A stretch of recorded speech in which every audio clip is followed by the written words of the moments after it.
بہاول نگر کا جو سانحہ ہوا ہے، پہلے تو ہم سنتے تھے کہ لوگ آپس میں لڑائی کرتے ہیں.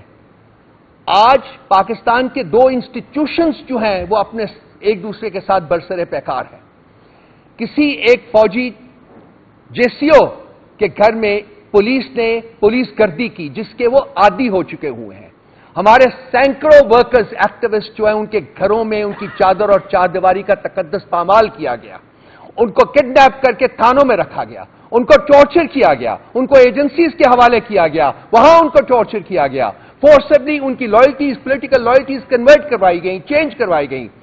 اس وقت تو کوئی دوسرا ادارہ جو تھا اس کو یہ پولیس گردی نظر نہیں آئی، کیونکہ یہ پولیس گردی ہو رہی تھی پاکستان تحریک انصاف کے لوگوں کے ساتھ، جن کو قید کرنا، جن کو ختم کرنا، جن کے اوپر جبر اور فسطائیت کی بٹوار کرنا وہ مقصد تھا. لیکن ایک جیسیو کے ساتھ، اس کے ساتھ بھی نہیں ہونا چاہیے تھا، وہ بھی غلط ہوا. لیکن اس کے بعد جو ہوا وہ آپ سب نے دیکھا، سوشل میڈیا کے اوپر وہ سب دیکھ سکتے ہیں کہ کیا کیا گیا. کیا ایک داد رسی اس شخص کی تو ہوگی جس کے گھر کے اوپر پولیس نے پولیس گردی کی، لیکن کیا پی ٹی آئی کے سینکڑوں ہزاروں ورکرز جن کے ساتھ اس اور اس سے زیادہ بدتر سلوک کیا گیا، کیا ان کی بھی داد رسی کہیں ہوگی؟ کیا ان کی داد رسی کرنے کے لیے بھی کوئی ادارہ کھڑا ہوگا؟ یا ان کے ساتھ وہی کیا جائے گا جو آج بشرا بی بی اور عمران خان کے کیس کے ساتھ ہوا ہے؟ کہاں ہے انصاف اس ملک میں؟ کہاں ہے اس ریاست کا انصاف؟ کس کے پاس جائیں ہم؟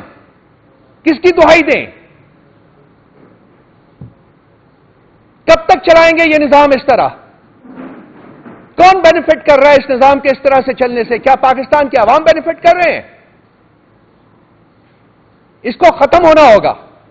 پولیس کو پولیس تھانے میں جا کے مار مار کے حشر ان کا کر دیا، پورے پولیس تھانے کو توڑ دیا، سی سی ٹی وی فوٹیجز اٹھائیں اور پولیس ایف آئی آر نہیں کر سکتی. مطلب خان صاحب کے کیس میں تو پولیس نے اپنی مدعیت میں ایف آئی آر کر دی. ادھر تو اتنا نظام بے بس ہے کہ اپنی مدعیت میں بھی یہ ایف آئی آر نہیں کر سکے. تو اب ایسا جس وقت عالم ہو، حکومت ایک فارم 47 کے اوپر بنی ہو، تو آپ کس سے بات کریں گے؟ یہ تو پورا سسٹم مذاق ہے.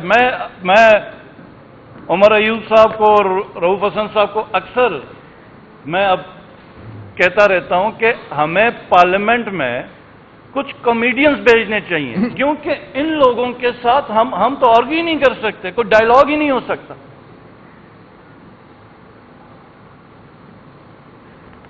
اور ایک ایسی حکومت جس کی جو عوام کے ریپرزنٹیٹیوز ہی نہیں ہے، وہ کیسے عوام کے فیصلے کریں گے؟ یاد ہوگا امریکہ میں ایک بڑی مہم چلی تھی، نو ٹیکسیشن وداؤٹ ریپرزنٹیشن.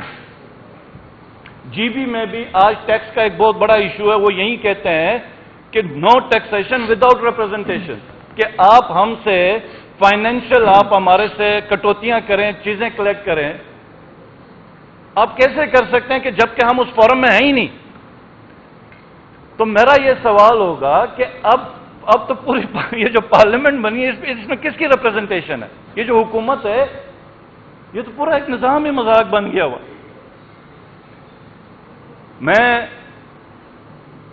اب آگے مین 9th آ رہا ہے، 1 سال اس کا کمپلیٹ ہونے والا، اور اس 9 مئی کی آڑ میں جو کھلواڑ کیا گیا ریاست کے ساتھ، کہ سب سے اہم ادارہ ہماری فوج ہے. خان صاحب نے ہمیشہ یہ یاد رکھی، انڈیویجولز کے اوپر تنقید کی لیکن فوج کے اوپر ہمیشہ کہا کہ یہ میری فوج ہے، اور ہر پاکستانی کو فخر. اس 9 مئی کو کیا ایسا کام کیا گیا کہ اداروں کو بدنام کیا گیا، عوام کے اوپر ظلم کیا اور تصادم کی ایک کیفیت پیدا کی گئی. اور اس کے اوپر 4-5 دن کے اندر ہم نے کافی پریپریشن کی ہوئی ہے. انشاءاللہ تعالی میں خود بیٹھ کے ایک ایکسکلوسیو اس کے اوپر پریس کانفرنس 9 مئی کے اوپر کروں گا، اور بہت زیادہ سوالات ہیں اب، اور اب ہم سوالات پوچھیں گے، ہمارا حق ہے، ہم پوچھیں گے کہ یہ 9 میں ہوا کیسے؟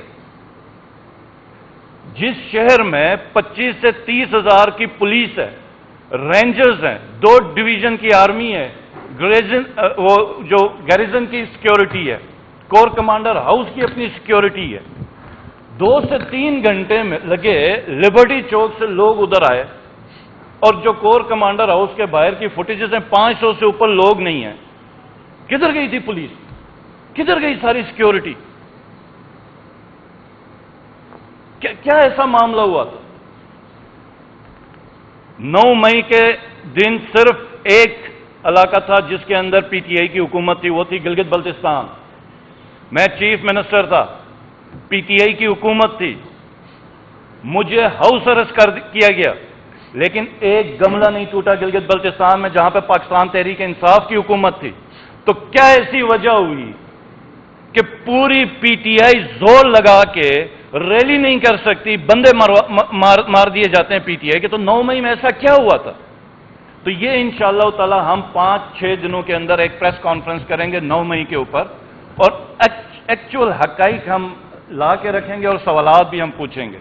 لیکن اس وقت جو ایک کنسرننگ چیز ہے، کیونکہ مذاق تو پورا کیا ہوا نظام کا، 4 اپلیکیشنز نیب کورٹ میں خان صاحب کی صحت کے حوالے سے میڈیکل چیک اپ کے لیے دی گئی ہیں، 4 اپلیکیشنز ہیں، اور آج ابھی خالد صاحب دوبارہ جا رہے تھے ایک اپلیکیشن دینے کے لیے نیب کورٹ میں، پرمیشن نہیں دی جا رہی چیک اپ کی۔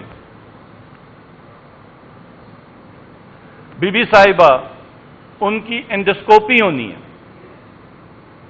اور وہ بھی ہم ریکویسٹ کر رہے ہیں کہ شوکت خانم سے کروائی جائے، ڈاکٹر عاصم صاحب۔ تو یہ جو ہمارا پیغام ہے یہ عوام کے لیے، کیونکہ اداروں کے اوپر تو ہمیں کوئی ٹرسٹ نہیں رہا کہ کیا ہو رہا ہے کیا نہیں ہو رہا، اور آج بھی ضمنی الیکشن میں وہیں پولیس گردی عروج پر ہے، ہمارے کسی کینڈیڈیٹ کو کیمپین نہیں کرنی دی جا رہی ہے، کوئی پبلک گیدرنگ نہیں ہونے دی جا رہی۔ تو یہ انشاءاللہ تعالی یہ اگلا جو ہمارا 3-4-5 دن کے اندر جو پریس کانفرنس ہوگی اس کے اوپر ہم یہ سارا کھول کے بیان کریں گے۔ بہت شکریہ۔ یہ سوال جو پوچھے جا رہے ہیں، یہ سوال جو ہیں یہ پائل اپ ہوں گے، اور بھی بہت سارے سوالات ہیں جو ہمارے ذہنوں میں ہیں، اور وہ سوالات اب ورچولی ڈیلی بیسس کے اوپر سامنے آئیں گے۔ اور یہ سارا جو کیمپین ہے یہ سوال پوچھنے تک نہیں رہے گا، بلکہ سوال جن سے پوچھے جا رہے ہیں ان کی پکڑ بھی شروع ہوگی۔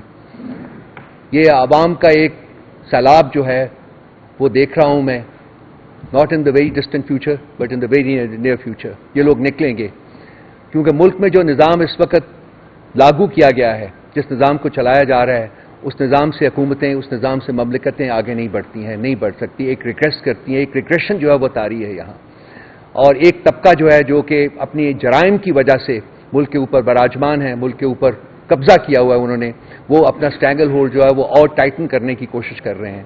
عوام جو ہے ان کا جمع غفیر ہے۔